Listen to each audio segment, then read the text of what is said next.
I was born in South Africa. When I was between 5 and 6, I was already drawing anatomically correct figures, and I thought there was something wrong with me. If you want to be a macho man in those days, you didn't say that you wrote poetry or that you painted.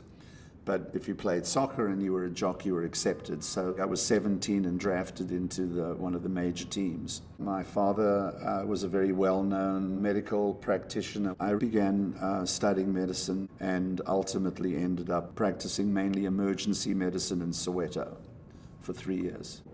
But I grew up in South Africa and in the apartheid time. The system was violent and it was suppressive. I had all of these friends, and most of them ended up having to escape the country or they were arrested. I realized that it wasn't safe for me.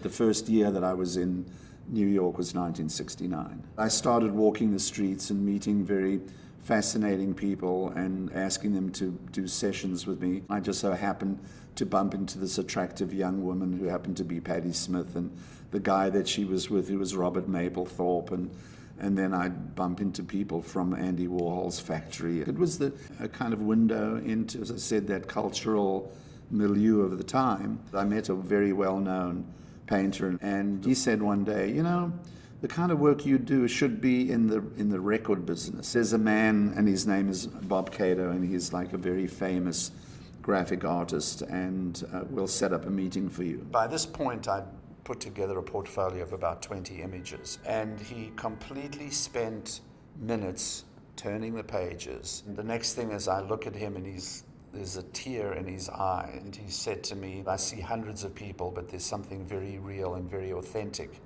about what you're doing. And I was going through terrible self-doubt at that point. Something in me said, okay, maybe I haven't made a mistake. I get this project to shoot the band, and they were up in Woodstock, and I didn't know who they were. I borrowed a strobe, and I arrived 3 hours later, and the band, they're very pissed off. And by that time, it had gotten dark, and I do the shoot, and within 20 minutes to a half hour, the shoot's over because I run out of film, and I head back to New York, and on the way back, I'm completely clear that I've ruined my life.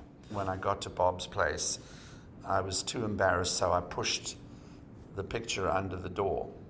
And when I called him back, he said, I just want to tell you that Robbie Robertson loves the image. I'm going to print your picture as a poster so that when people pull off the shrink wrap, out comes a poster. And that was the band Stage Fright.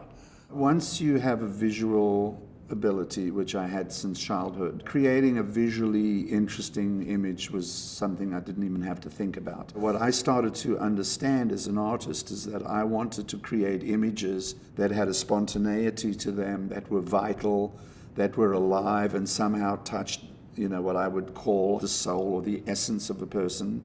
So my work switched from how do I become a good photographer to how do I work with relationship as the art form. It went from struggle to suddenly I'm in the door and I'm getting projects. And then one day he called me, how would you like to go to Los Angeles and be creative director of United Artists Records? So the difference between 2.5 years arriving in New York with nothing to 2.5 years later arriving in Los Angeles as the guy who gives everyone else work.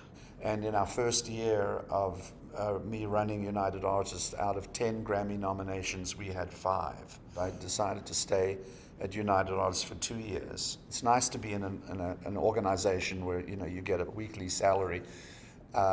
Could you survive as an artist? And so what I did is I found a studio on Sunset Boulevard and resigned. And interestingly enough, Bob Cato flew from New York and took over United Artists. My first job is he calls me and says, I'm doing a new Ike and Tina Turner album.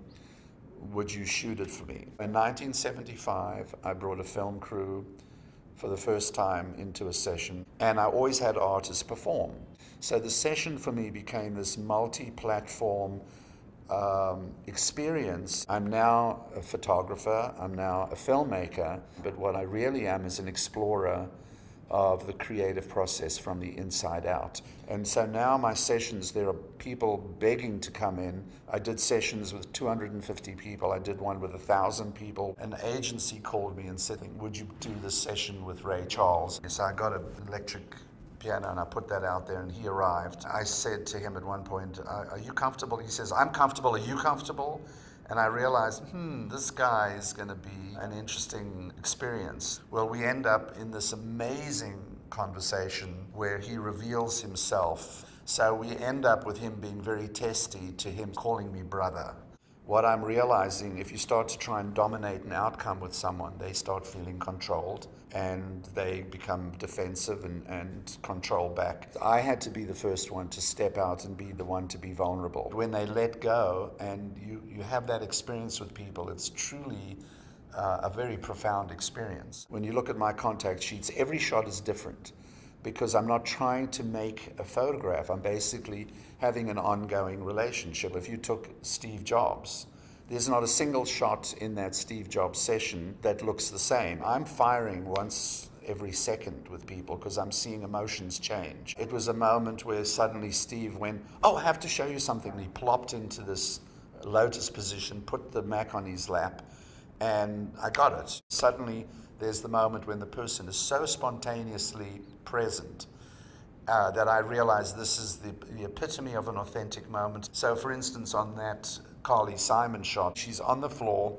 doing yoga stretches. It was written up as the sexiest album cover of the decade, and that was her just getting up. It was a moment that was a flow, and it was an experience, not a kind of a construct. And that's what I'm fascinated. How can the artist create that emotional inner experience in the viewer? It's not the picture, it's the experience.